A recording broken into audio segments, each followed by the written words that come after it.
નમસ્કાર, સમાચારો સાથે હું છું જયેશ। 10 સુધીની તમામ મહત્વપૂર્ણ ગતિવિધિઓમાં સૌપ્રથમ વાત કરીશું ઠંડીની કે જેમાં આંશિક ઘટાડો નોંધી શકાયો છે અને છેલ્લા થોડા દિવસની ઠંડીને જોતા અત્યારે 4.8 ડિગ્રી સેલ્સિયસનો અહીં ઘટાડો જોવા મળી રહ્યો છે। આપણે જણાવીએ કે 27 અને 28 ડિસેમ્બરે 13 જિલ્લામાં માવઠાની વકી પણ છે અને 40 કિલોમીટરની ઝડપે પવન ફૂંકાવાની સાથે માવઠું થઈ શકે છે।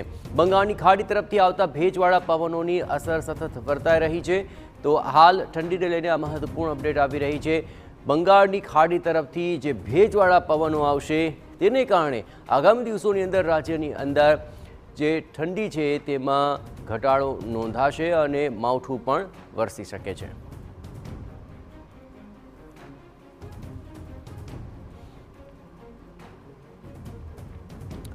તો હાલ તો જે વરસાદનું એલર્ટ આપવામાં આવ્યું છે તેને લઈને આગામી સમયની અંદર પરિસ્થિતિ વધારે વિકટ થઈ શકે છે। એક તરફ ઠંડી, બીજી તરફ માવઠાની આગાહી।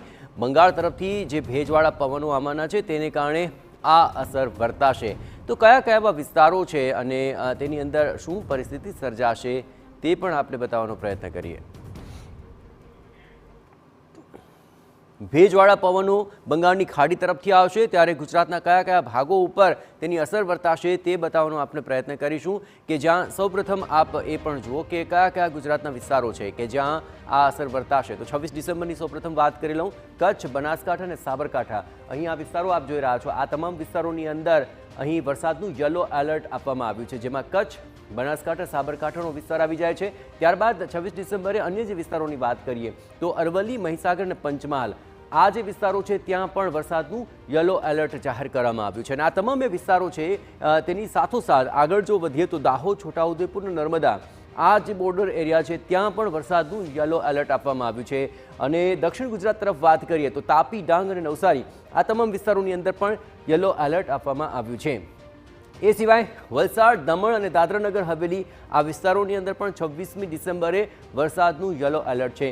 27 ડિસેમ્બરની વાત કરી લઈએ તો કચ્છ, બનાસકાંઠા અને સાબરકાંઠા, ત્યાં પણ વરસાદનું યલો એલર્ટ યથાવત રહેવાનું છે।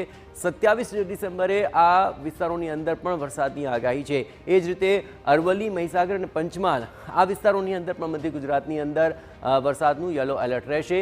દાહોદ, છોટાઉદેપુર, નર્મદામાં પણ આ યલો એલર્ટ યથાવત રહેવાનું છે।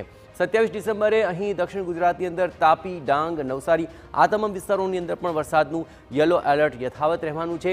એ ઉપરાંત જે અહીં દાદરાનગર હવેલી, વલસાડ અને દમણ, આ વિસ્તારોની અંદર પણ 27 તારીખે પણ વરસાદનું યલો એલર્ટ જોવા મળશે। આ તમામ એવા વિસ્તારો છે કે જ્યાં આખરે વરસાદ આગામી સમયની અંદર ઠંડી સાથે પડશે।